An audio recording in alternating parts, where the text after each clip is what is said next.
No, but like Eve, you're like, you may not see it that way, but other people may see it that way, where you're completely in some roles. You're African American, you're a woman, you're a Christian, but you're in biology and all that kind of stuff. Like, how do you, especially like the, evolution or all that kind of stuff, how do you see that playing out? How do you see your Christian faith playing out in a place where it's academia, it's higher learning, does this even belong here? And I'm sorry, like, you like what today's world, like Eve, you like your own like walking NFT. Like NFTs, like NFTs, like this like original thing. Yes. And I'm like, man, you are a black woman in a field that black people just don't go into. On top of that, leading, trying to get more of us. Yeah, you are. No, that's what, and I know that's your heart. I mean, that's why, again, all the hard work you went through, and I know it's something far beyond that. Because you say, like, no, I want to set an example. Do that. So how do you? I want to get that. How do you actually walk through that? Because you truly are walking as an innovative reconciler. You are walking into a whole space.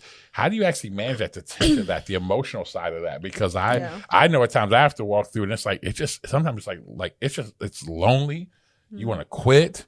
You know what I'm saying? You just want to say, forget this. I'm done. I don't care about helping nobody. I want to help myself and move on, right? So how do you actually manage that? It's interesting. Dr. Zoda and I were talking. He said he had one black male professor in his chemistry undergrad, and not a lot of black people in his graduate program. I said, you went to school in the 70s and we lived the same exact thing. And I just graduated. And I've never had a black teacher or professor that was male. I only had one female black professor ever in my whole life. Wow. And sometimes it's fun because you go to conferences and people remember you. Because you're the only one. Black girl with a dread. Remember her? I mean, it's hard. I mean, one of the reasons why I started off as pre-vet and I switched my major was because one, was the only black person, but two, I could feel that I was othered. I was treated differently. But I don't know, man. It must be the Lord, because I think I've spent my whole life in white spaces. My mom was like talking to me about how I did diving, like springboard diving as a 7-year-old, only black kid, tennis, all of those things. And always felt like, well, why don't people like me, or what's wrong with me? And behind the scenes, my mom's arguing with the coaches like, these white kids are treating my daughter wrong, and I didn't understand that. And then going into the world of biology, which was created by white men, and the institution itself is continued and maintained by white men. And then my field, ecology and evolution, is predominantly white. So it's hard. I mean, it's frustrating sometimes. Like, probably one of the saddest days of my life was 2015 during the summer when all of those shootings happened, and it was such a heavy day, and I was online and black people were talking about how they felt, and I walked on campus and I was in my lab working. I walked outside in the middle of campus and I just stood and looked around, and it was just white faces living their lives, and I was like, man, I'm so sad, and there's no one around me who understands how I feel. Has that changed with you being at an HBCU now, and you have a lot more black students in classes than would maybe have been in Florida State? Yeah. Do any of them mention that to you, or do they say like, I look up to you, or I aspire to this role now? Like, has that happened? I mean, I know you've only been there a year, and classes are all online at the moment, so that's hard to have those kind of conversations. I've got some mentees that I've pulled under my wing that, I think it's good for them to see younger black women who are interested in nature and going out and things like that. And it's definitely a different vibe. I think when I was at FSU, I did a lot of diversity and inclusion work. I did the diversity training for all the incoming TAs because they were going to be working with students from different backgrounds and different things like that. And it's definitely different being at an HBCU where I don't have to explain myself as much. I think my priority has shifted. So whereas before I was trying to create a more inclusive environment, now I'm trying to support students and train them up for going into a world that views them as other. Yeah. Because a lot of them are coming from backgrounds where everyone around them's black. They are at an HBCU, everyone's black. Yeah. Okay, how can I help you and prepare you to understand that? If you're going to be in the science world, it's very different. And then as an evolutionary biologist and a Christian, I mean, people always ask me that, and I think it's just like my testimony in the Lord, because I was atheist and then I was agnostic because I like loved the trees and I was like, something created nature and I love animals. And when I got saved, it really was just like, man, like I have the ability to study the ways in which God created the world. And so that is what I do, is like, I think a lot of people get caught up in like, well, like, is science real, and like how does it compare to Christianity? And it's like, science is just creating boundaries and explanations for what already exists. And if God created it, then all we're doing is understanding how it works, because it works really good, right? So what are we seeing? How do we understand it more? How do we explain it? How do we teach it? How do we uncover it? That's how I view it. And from an evolutionary perspective, I mean, I don't study macroevolution where we're thinking about like how, people have evolved or changed or any of those things. But like for me, evolution is just how populations have changed over time. And you can study that in a pond of fish like I do, or you can look at, a bird species that used to be here 100 years ago and now it's gone. What happened to it? So, I mean, at the end of the day, I think a lot of people, especially with the creationism stuff, I think a lot of people use that argument as a way to not let Jesus hit their heart. Like, if you knew who Jesus was and really wanted to expose yourself to his word, get to the back of the book. Like, know who that is. That really is what changed my heart. And I always say, like, I thought I knew about Christianity, and then I met Jesus. It wasn't that I understood chapters 1 through 3. Yeah. It's really good. It's good. And I think that, I guess I'd ask this question, is that in the midst of that, in your study of evolution, like, how has that helped you fall more in love with God? You know what I mean? Yeah. I think the biggest thing in grad school, I always thought I was a dumb kid and I just got through things through luck and like hard work. And before I came to FSU, God gave me I don't know, white people's, take this as you want with your theology, but God gave me a dream that I was walking in the dark and I was wearing this big luminous dress and I couldn't see, and I needed to look at the dress and use its light to like move around.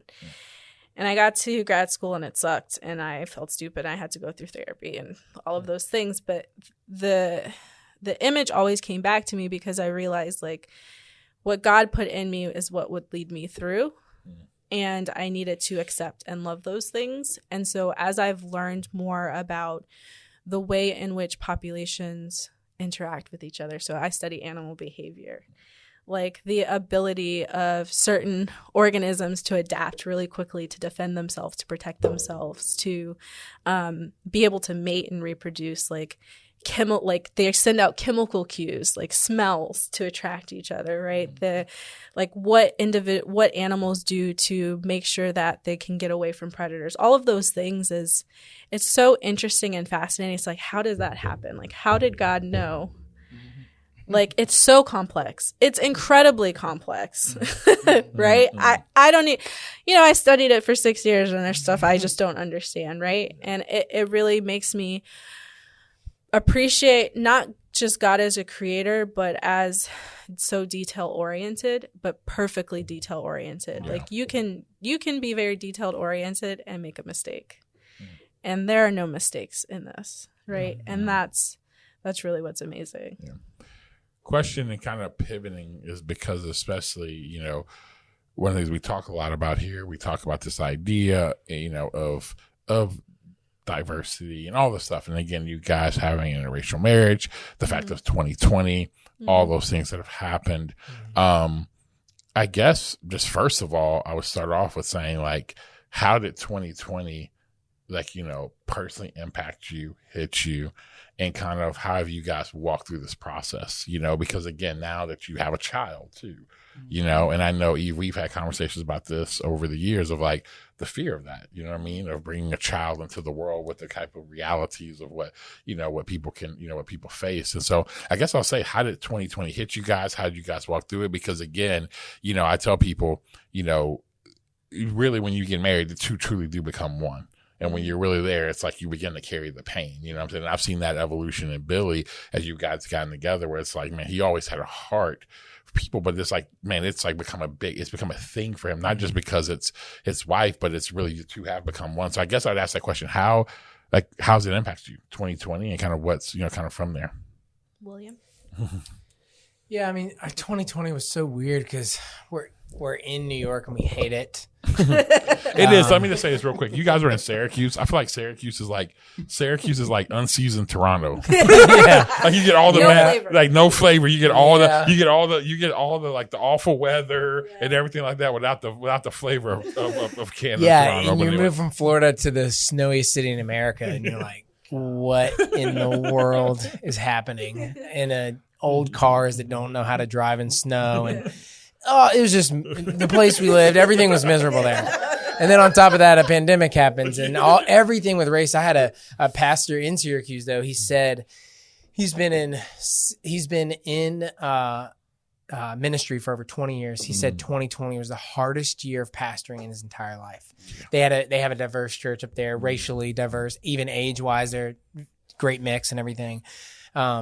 He said with the pandemic, you're either doing too much or not enough. And with everything happening with race, they were either doing too much or not enough. They were saying too much. They weren't saying enough. They need to speak out. They were speaking out too much. And for Eve and I so we obviously side on we support like Black lives should matter, right? Like we're think that matters. That's kind of important. We're on this podcast. I stand this. Yeah, but that is so funny to me. Like the fact that we're like actually, man, like, the Black Lives Matter. It's like the comedian said, like we're just trying to get it to matter. Like, you know what I'm saying, not to be above anybody. Just matter. Just that they matter. Just think about us. But yeah. So I mean, we were. So I had such an interesting perspective because I'm not Black. In case you're listening to this and you didn't know, we're talking about race. I think Billy. We met a Black Billy at Engage once. We met one Black Billy at Engage. You're Black listening, Billy. Shout out to Black Billy. Shout out to Black Billy if you're listening to this podcast. Hey, that is so true. That is so true. Black people, because one thing, you've been around Black people enough now. Black people will give anybody a nickname to describe the person, right? I literally was talking to my friend the other day, and a friend of ours, unfortunately, had passed away. And honestly, and again, not making light of him passing away, but I didn't know who he was. I had no idea. Like he said his name. I was like, who? And he was like, and he said his nickname. He's like, Spunk. I'm like, oh, shoot, Spunk. I was like, man, that happened. I was like, oh, man. Like, Spunk.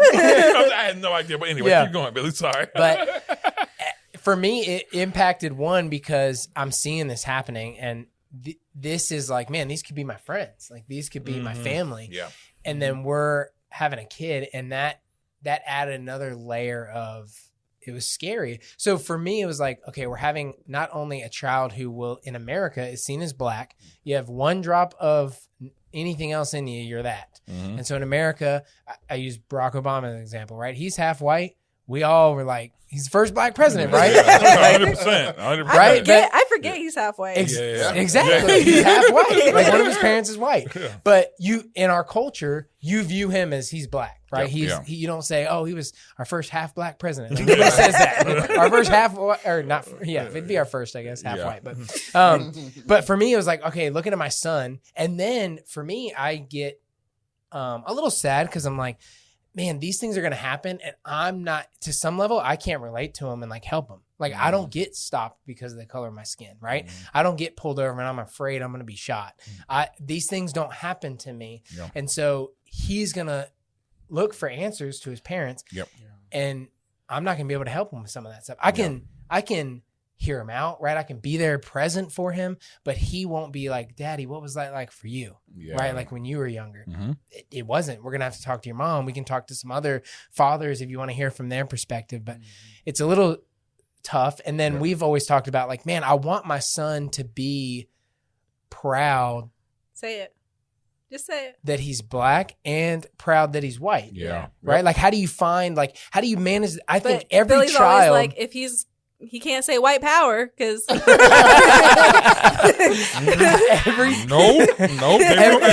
Hey, you know what? They ruined that one. Yeah. Right. He can say black power, but white power. They ruined that one. Immediately reminds me of the Dave Chappelle skit. If you guys don't know that, first episode, Dave Chappelle show. But it makes me like, in our culture, you're forced to choose a lot of times. Now, this might change when our son's old enough, right? There's more and more interracial marriages and relationships happening and stuff. But I was like, man, there's going to be times where he's ashamed that he's half white. Yeah. And like, I got to help him walk through that if I can, right? To whatever extent I can. And there's going to be times where he'll probably feel outcasted that he's also half black, right? Mm-hmm. In different scenarios and things like that. And so 2020 really brought up a lot of conversations for us with expecting a child and things like that hadn't come up before, that weren't as real maybe as they could have been, right? We thought, okay, one day we're going to have kids, but now it's becoming a reality. So man, it brought up a lot of conversations. It brought up a lot of tearful nights for Eve that were tough, that we had to walk through and talk about. And the day that I forgot who got shot was the day I found out we were having a boy, and I was so sad. Yeah. I cried. I was like, I don't know what to do. And Eve, let me say this, because I mean, it's like really speak to that, because I think so many times, like, because one of the things that's very frustrating is that people can so easily, like, people don't lead with empathy at all. Mm-hmm. Some people can hear this and just either dismiss that, right? Because they're like, well, you have a better chance, whatever. He's light skinned. Yeah, well, you have a better. People got a better chance to get struck by lightning than to get shot or something like that. Mm-hmm. How many black people have been shot by by police officers, all that stuff like that. Yeah. But what I try to explain to people is that, like, trauma. I mean, they even say trauma carries. Mm-hmm. Like, I mean, literally in your bones, in your DNA, trauma carries. And so, like, when we see that, it shakes at something within us as people. I can't explain it. You know what I'm saying? When I saw George Floyd die, like, listen, watching this, I've seen people die. When I watched that, it did something to me. Mm-hmm. Like, it did something. Like, it shook me in my core, because that's something far deeper than just this moment. There's something in there. So I think, like, speak to that, because I think that's important for people to understand. As a black woman about to have a son, like, why there's fear. I mean, we have an autistic son, and like my wife, Wendy, she won't let him. He won't, like, listen, we play like Nerf guns, something like that. That's in the crib. Mm-hmm. You do not step out the crib with no Nerf gun. Like, it's just, and people are like, well, that's irrational. You're putting fear. I'm like, I don't live in a fantasy world. Yeah. Right. You know what I'm saying? Because trust me, it's been enough of them. Listen, it may only been 5, 6, 7, 8, 9, whatever you want to say. But listen, it's been some kids shot with having a toy gun. So we're just not going to just even do that. Shot for Skittles, man. Let alone toy guns. That's what I'm saying. So anyway, kind of speak to that a little bit, even like kind of like, how to. Yeah, these conversations are hard. I am light skinned, so I have that privilege. People assume that I'm half white. I'm not, in case you were wondering. And everyone else in my family's darker, right? So I didn't grow up with this mentality of like I saw and experienced these things, one, but two, I study stress. And people discredit your physiological responses, right? Like, oh, it's not a big deal, right? But your body it's a survival mechanism. You learn, your body responds to the things that it sees, your memory. I'm trying to simplify all of these things in order for you to be able to survive, right? Yeah. So the way that you process and deal with things in stressful situations, your memory gets a little bit sharper, your reflexes are quicker, blood is moving into your external body parts, your legs, your arms, in case you have to get away. These are responses that are important for your survival. So when you are watching someone die who looks like you, when you are experiencing that type of stress, your body naturally goes into a stress response. How do I deal with this stress, especially to that level? So as you're saying, generationally or even experientially, your body is responding with, how do I survive, right? Yeah. This type of trauma, this type of stress. And then when you're thinking about, this could be me, this could be my family member, that's exponentially painful, right? So I think it was so sad. It was so frustrating. It was scary. And like Billy said, like, you know, what does it mean to raise a Black boy? And, you know, Billy literally looks like a Gap commercial man. Like, you know, like there are things that he has never experienced as a white man. And he's empathetic and he's an ally and he does the best that he can. But at the end of the day, like, our son is half Black, right? And so I think when people try to dismiss it, I will say from a scientific perspective, that's unintelligent. And from a Jesus perspective, that's unkind. Yeah. And I think that at the same time, you know, we're going to have conversations with him and explain things. I mean, you've been down this road a lot longer than we have been, you know, and it's not easy, and it's very sad.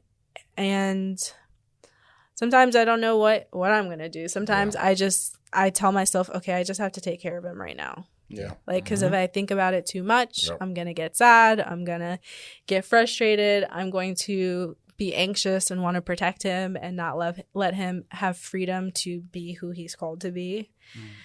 But it's sad that Black children don't have the freedom to become who they maybe could be and to be fully free because they know that they're treated differently. They know that they're unsafe in some environments. Yeah.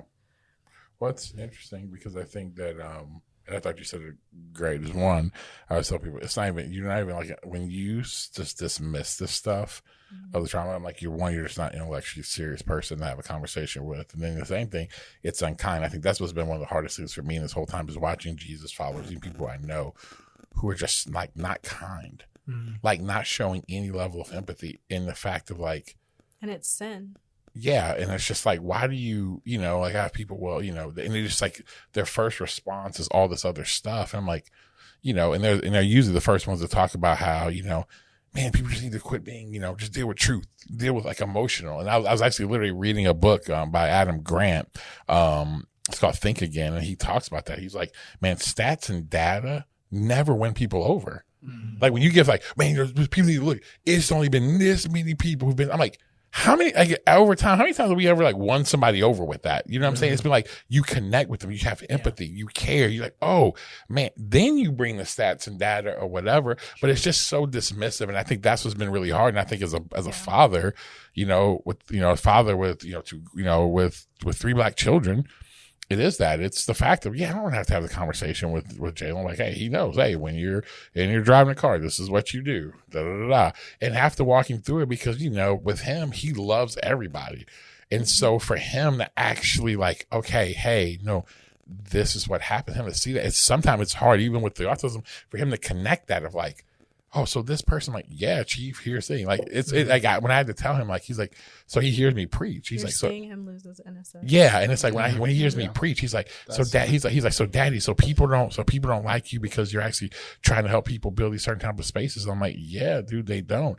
And you watch him in his mind, he's like, well, you're helping people. Why is that? And I just, what I have to walk him through is like, dude, like, you know, then, but what it does help is I have to always take him back to the Bible.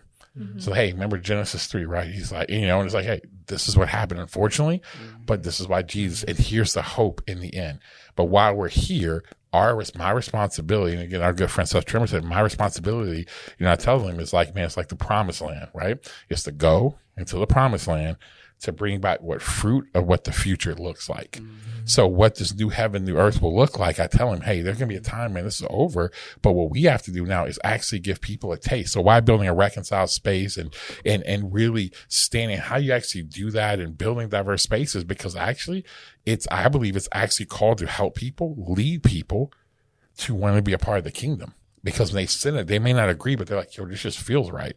And so having to always bringing back the scripture, but it's really, really hard to do it. And this is probably controversial to say, so I stand in my own lane and don't associate with any of these people, including my husband, as I say this. But when someone is so quick to like argue the facts like you're saying, sometimes I'm like, do you know Jesus? Like, how can you hear someone's pain or see someone's hurt and not feel anything? Either you struggle to know Jesus and the God who loves and gives you grace, or there's something so damaged inside of you, something that has hurt you so much. There's something broken that you are unable to feel something. I don't always agree with Billy. I don't understand his perspective. But if he were to come to me about his feelings about something, I want to see you as a person. So if you're struggling with these things, I think the biggest thing to look at is, do the people around you actually feel loved? And are you capable of loving them correctly? Because I think some people might say no. Yeah. And here's what my thing would be to add to that. I think a lot of times, because I used to always do that, like people would do stuff and be like, fam, are y'all safe? Like, because I'm just like, the way you acting right now, I'm like, I don't know. Like, I know I'm not supposed to judge somebody, but I don't know. I'm looking at the fruit. I'm looking at the fruit though, and I kind of want to say it's a bad fruit here.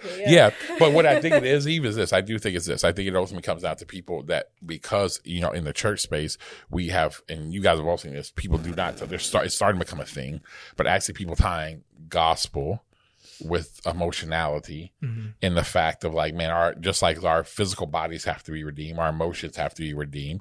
And so what most people don't even realize, that one of our biggest things I've realized in 2020 is how much anxiety is driving everyone. And they really do think, well, I'm just holding on to truth. But like your anxiety is holding on to the law. It's not out of love, right? It's that the noisy gong that Paul talks about, because anxiety and fear is what drive you for whatever reasons those things are, versus being able to sit in and say, oh man, I can do that. I do the same thing with people. So what I believe has helped me, even when I deal with people who were like, man, I'm like, I fully disagree with you. Fully disagree. Right. But when I start listening to their feelings and they're like, man, and you let them just talk. Right. And you're like, man, he's like, because I had one guy one time, like, I'll never forget this. He literally said, man, he went to a predominantly all black school, white guy. It was beat up all the time. And so, man, he was so, like, a lot of his stuff, he had a very politically far right point of view. And man, I think you ever pull yourself up by your bootstraps, that whole thing. And I just listened, like, man, tell me your story. And he said that. And I'll never forget. I'm like, dude, I was bullied before, and I'm really sorry that happened. That one thing, watch everything this dude crumble. Yeah. Because I was willing to, like, man, he was wrong with a lot of stuff he was saying, but I was like, man, can I be tough enough to lean in? And that's why I try to tell my other friends who are white. I'm like, man, listen, stop, like, quit allowing oh man, whatever your thoughts are on critical race theory and everything, whatever, fine, stand whatever you want to, whatever, and that's a whole other conversation. Yeah. Right. But at the end of the day, just, man, actually just be kind. Yeah. And realize, you know what? Stop trying to be an expert of these people. Stop trying to tell someone that, oh, well, you're just overreacting. Because, tell me how that plays out. Like, do that in your marriage. Your wife gets frustrated. Usually stop overreacting. That never goes well. Because I really feel like people don't want to solve problems. At the end of the day, I'm like, don't talk to me if you talk to somebody like that, because you're not trying to solve problems. Yeah. I'm just bringing them truth.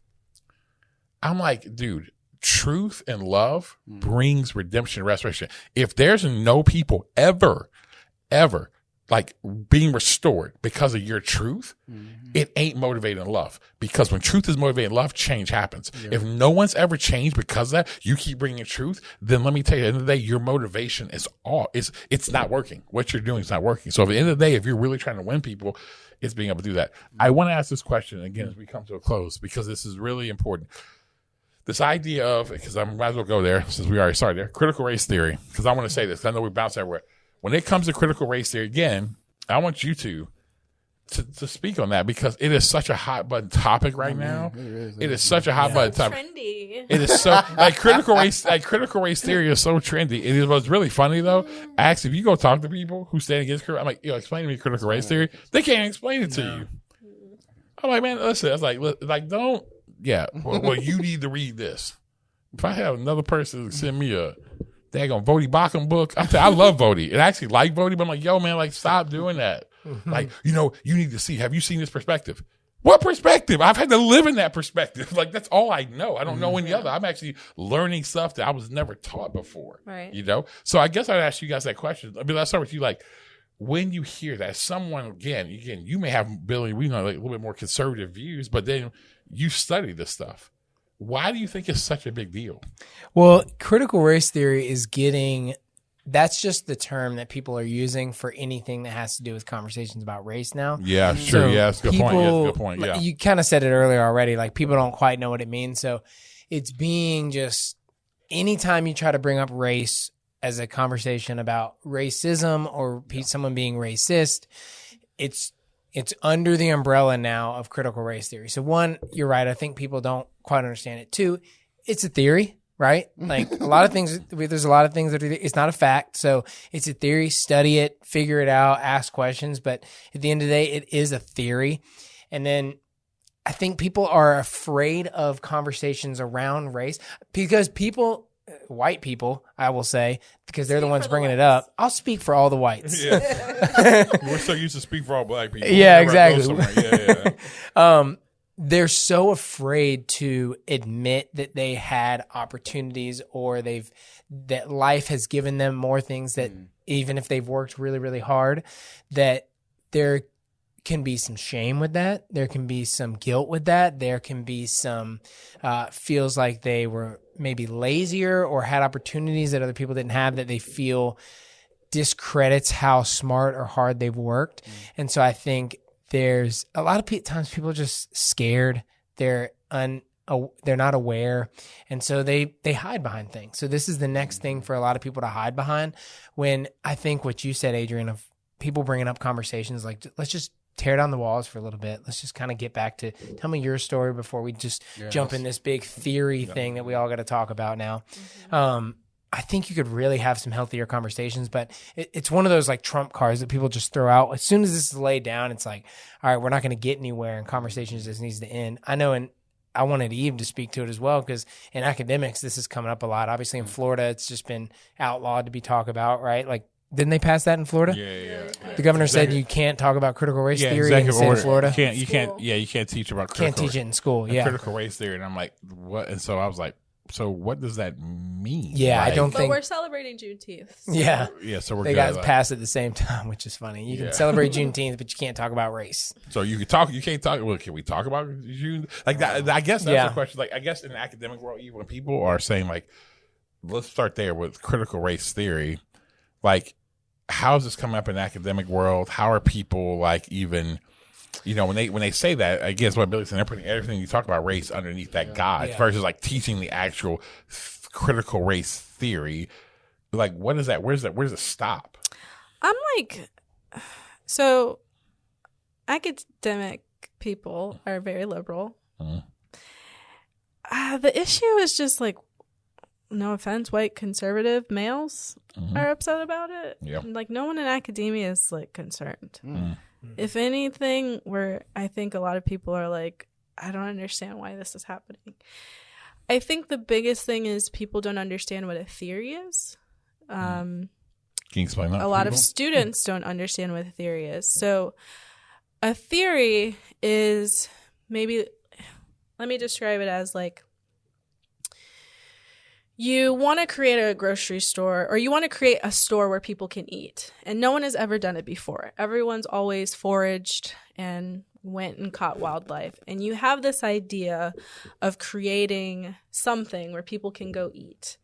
And you don't know if it can actually happen. No one's ever done it before. You don't have all of the tools, but you have evidence that people can get food.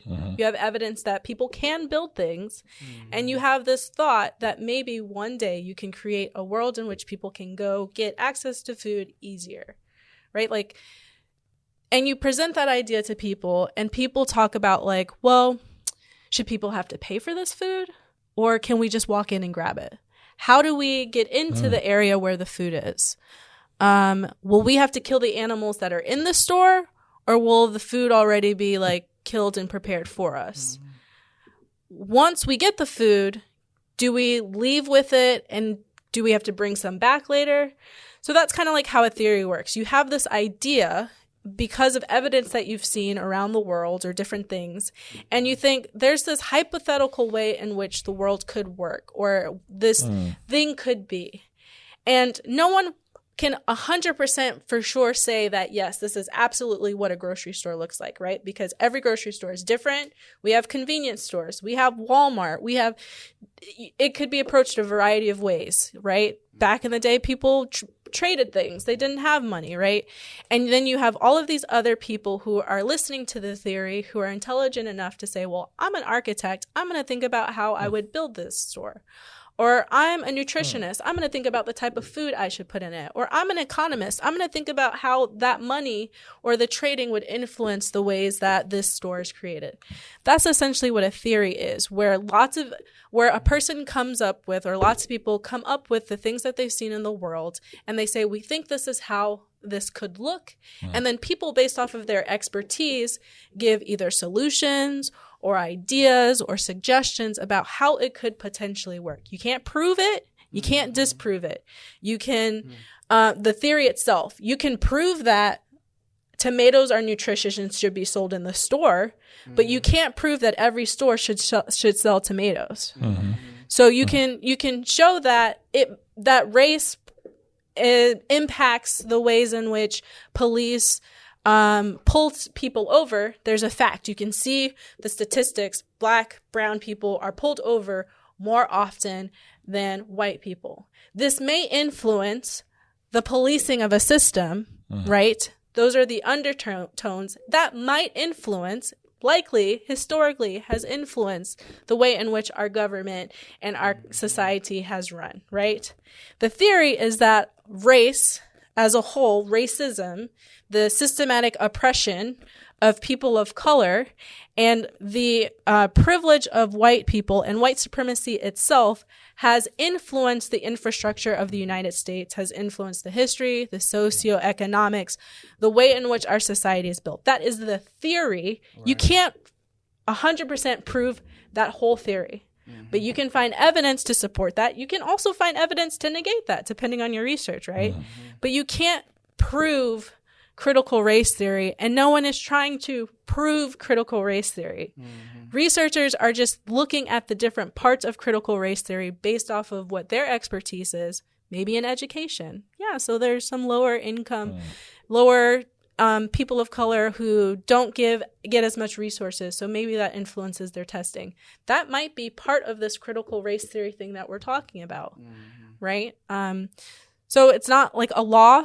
Physical law is something that happens all the time. You throw something up, it will come down. Gravity.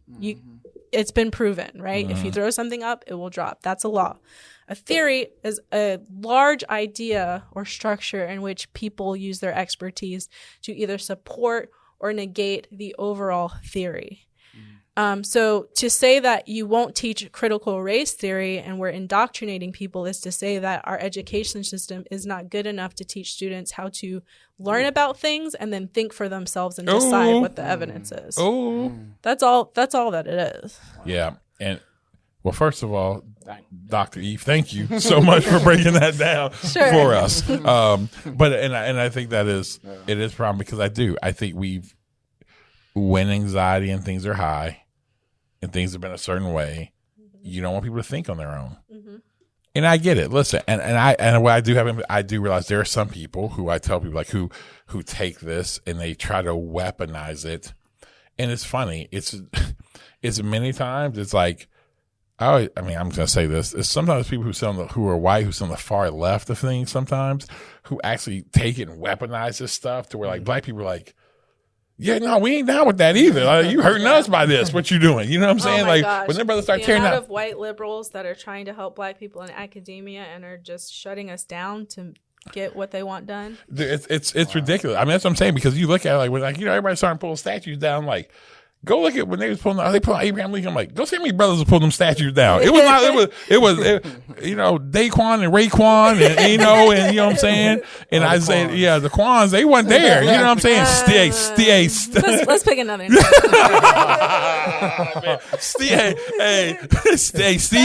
Stefan, there we go. Yeah. Steve was there. You know what I'm saying? But anyway, that being said, I think that's where this whole thing becomes a deal. But the reason why I wanted to bring that up is because, again, with your expertise, is being able to explain that is because I think when people talk about critical race theory, my encouragement to people is actually go read it and study it. Everybody gets frustrated. I mean, I have other pastors who got frustrated with me, like, so you're okay with people, reading, oh my God, what's the book? How to Be an Anti-Racist? No, not that one. The other one, White Fragility. People are like, are you letting your people read it? I'm like, it's a good book. I'm like, dude, if you actually think, I'm like, I want our people to think. Mm-hmm. There's things in that book. I've read it. Things I agree with, things I don't agree with. But I'm like, at the end of the day, that's where the conversation comes, and you actually trust that your people can hear. And that's the part of discipleship where now you're doing that. See, that's the thing. When you don't want to do the hard work of discipleship, you start outlawing things versus no, let's dive into this. Let's talk about it. Let's work through it. It's understanding that, it's like telling people well, don't watch this, don't do this. No, they have the same Holy Spirit. You have to actually develop their conscience and let them work through it. And yeah, you know what? Maybe they start to get a little sideways, but I realize God's really, really good, and God's really, really kind, and He works through that. He'll do that. So it's like when you talk to people and they've gone to church their whole lives, and you know what their pastor thinks, but you don't know, but they don't know. Their beliefs are what their pastor's beliefs are. They've never actually read the Bible. 100%. What are you doing? And I would say with love that if you are building arguments against reading material that can help support your understanding, you're an idiot. Leave it right there. I will tell you guys, as we come to a close, let me tell you this. There's a book that's out right now that I'm actually in the process of reading. Think Again, Adam Grant, and it has been a very good read, and I think it's really important. Again, not a Jesus book, but really he's he's a organizational, I think, psychologist, something like that. And pretty much what he talks about is just the fact that you have to approach the work. He literally says you should approach things like a scientist. Most time we approach it like a lawyer, a preacher. He's like, you're like a lawyer or a preacher. I forgot the third one, but you approach it like an evangelist, or you're just defending the argument. You know what I'm saying? Mm-hmm. He's like, and a scientist goes in, they're trying to the data. They're not coming with the data even if they're proven wrong, they learn something, even if what they're saying is wrong. And it's so true when you go into a conversation, approach it like a scientist, because there's new information you may get that helps you do that. So all that being said, Billy, Eve, we appreciate you guys, man, taking the time for coming here. This is super, super helpful. And again, guys, I would encourage you. We have these conversations. We bring people like Billy and Eve in as innovative reconcilers to hear different perspectives, to hear things to push us, to challenge us as we go forward. Because the whole goal is simply this: is that what we believe is actually to come is not what we used to do won't work anymore. It's the fact of actually being someone who's out there in the world, actually solving problems, and that's really what this whole thing about street theology, this whole thing that we're about, is we're launching innovative reconcilers. And so, guys, until next time, we will talk to you soon on Street Theology.